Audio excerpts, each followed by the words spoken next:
tous et bienvenue dans ce mot pour aujourd'hui où je voudrais vous encourager à faire comme Jésus, à chasser les escrocs de votre vie. Aujourd'hui, je reçois beaucoup d'appels par jour parce que vous n'êtes pas censé l'ignorer que nos points que nous cumulons lorsque nous travaillons vont être changés, soit en argent, soit en points formation. Et aujourd'hui, c'est la chasse donc aux personnes qui ont des points pour qu'on puisse ou leur offrir une formation ou que ces points soient récupérés d'une autre manière.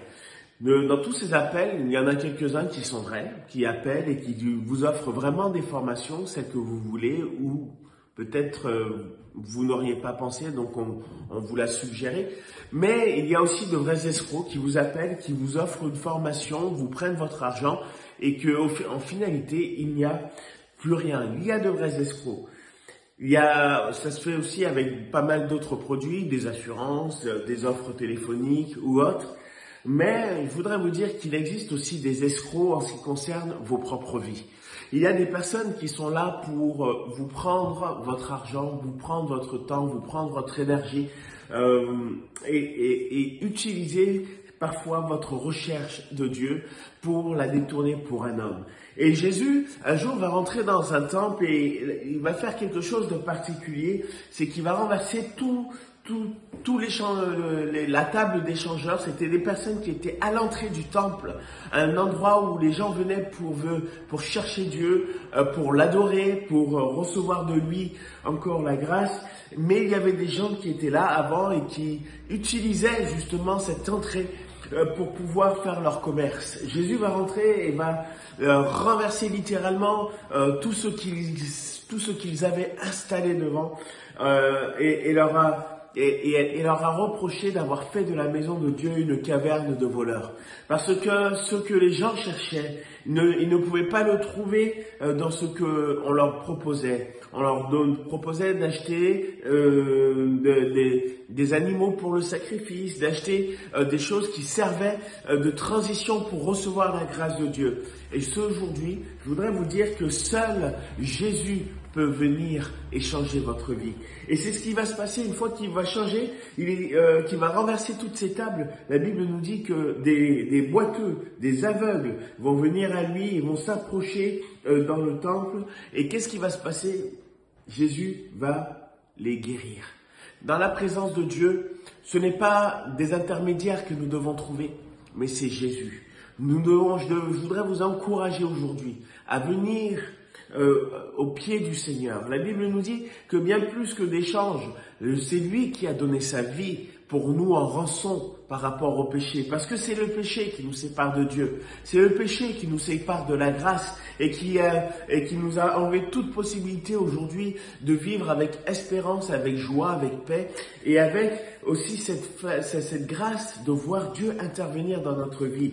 Et aujourd'hui, il n'y a que la croix qui soit le sacrifice agréé par Dieu, le sacrifice que Dieu accepte pour que encore aujourd'hui, il y ait quelque chose dans notre vie. Ce sacrifice nous rappelle que maintenant, nous avons affaire comme ces boiteux, comme ces aveugles. Peut-être que tu viens à l'église en espérant chercher quelqu'un qui aura une solution à tes problèmes. Je voudrais te dire, quand tu vas à l'église, ne cherche pas quelqu'un, mais cherche Jésus. Lorsque tu vas à l'église, approche-toi de lui et prie-le. C'est ce qui fait la différence entre quelqu'un qui suit, comme je dirais, une religion de manière systématique, en espérant que la religion lui apportera quelque chose. Je voudrais te dire que la religion doit t'amener à Dieu. Et aujourd'hui, Dieu est celui qui veut te révéler Jésus-Christ, qui est la rançon pour les péchés. La Bible nous dit qu'en donnant sa vie sur la croix, il a même pardonné un brigand, quelqu'un qui ne le méritait pas. Parce que suivre Dieu, c'est une grâce. Et aujourd'hui, je voudrais vous annoncer que encore recevoir la faveur de Dieu dans notre vie, c'est une grâce. Alors pendant que tu écoutes ce message aujourd'hui, je voudrais juste te rappeler, approche-toi du Seigneur. C'est encore possible. De quel moyen? Par la prière, oui. Ça, c'est la première chose.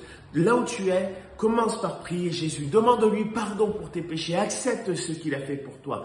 La deuxième manière, approche-toi de sa parole. Lis la Bible. Plonge tes regards dedans. Essaye de le découvrir à travers elle.